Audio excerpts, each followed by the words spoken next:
From the archives, this is Heath's story. Offbeat, quirky, personal, and sometimes downright strange history you won't hear anywhere else.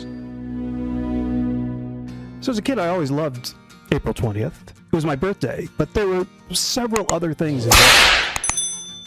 about 420 for me as a kid. It was always around Easter. Sometimes Easter would be the day before, the day after, or within a few weeks, but my birthday was always around Easter time, and for my family, it was a big get-together. First big holiday get-together of the year. First since Christmas, certainly. So it always meant family, and it meant spring. Temperatures were always getting warmer. Spring was in the air, still my favorite season of all. And then, every time we celebrated my birthday on April 20th, I knew in the back of my mind it was the beginning of the end of the school year. We were just within a month or so of the end of the school year and 3 months of summer vacation.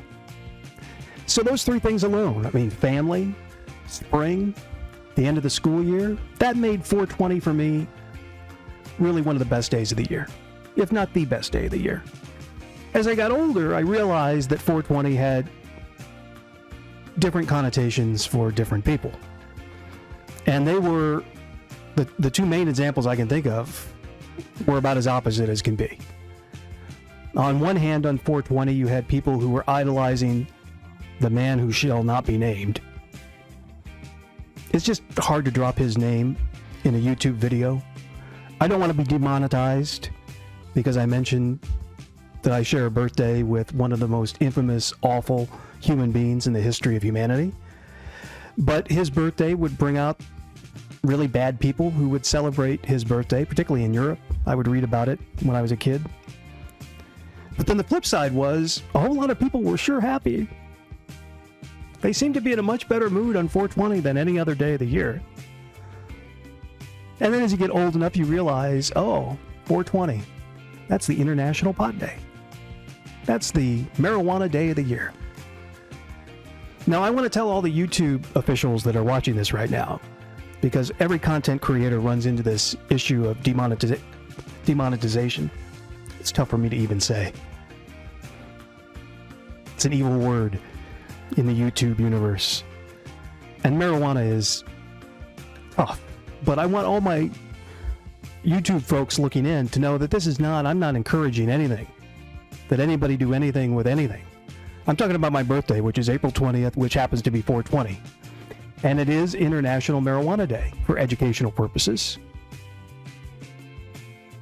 And so today I thought what we do is take a look at a CBS Detroit story that they did on the origin of 420, because I got to thinking about it, and I'm like, how in the world did April 20th become Pot Day around the world?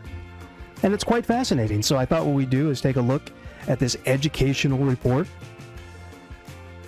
and watch it together, and then move on from there. So let's roll the report from CBS Detroit about the origins of 420. When the clock strikes 420, pot smokers say it's time to light up. And when April 20th comes around, well, it's time to celebrate the unofficial marijuana holiday. I was at a concert the other night and I saw people in the parking lot selling t-shirts and coffee mugs and all of this. They don't really know. They don't have an idea where this story really came from. According to these 5 lifelong friends, the 420 story started here in the early 70s at their high school outside San Francisco. The group often hung out on a wall outside the school and thus earned the nickname the Waldos. One day they came across a treasure map showing where some marijuana was supposed to be growing in the woods and went to find it after school. And for us, it was a no-brainer. You know, you're 16-year-old kids and free weed, so that was it. Back in early 70s, weed was not easy to get like it is now. So like a bunch of typical high school kids, we're all, hell yeah, we're on this. Let's go find this possible free patch of weed. We never found it, but we had a lot of fun trying. They continued using the term 420 as a secret code. And then it morphed. And then it became the synonym for let's get high. And then it moved all across the country. We went away to college. Our college classmates use it, city to city, state to state, country to country. Next thing, it's on hats, it's in t-shirts, in movies. A local brewery even made a beer to honor the Waldos. Now, there are others who claim they created the 420 phenomenon, but the Waldos say they're the only ones who have proof in the form of post-dated letters using the term and other documents. You know, everybody's entitled to their own opinion, but we've got the facts. Facts. That was CBS 13's Tony Lopez reporting. Marijuana, not sure if you've heard this, it's now legal in California. And the Waldos say they're proud they helped create what has become a worldwide pot celebration. That sums it up.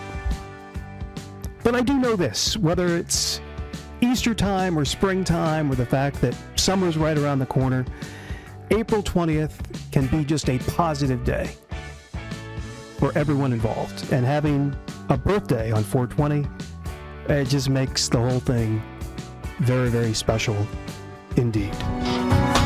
That was Heat Story, Offbeat. Thanks for watching. New full-length Heat Story episodes drop every Sunday and Wednesday. Hit subscribe if you want more stories they tried to erase and stories that must be told.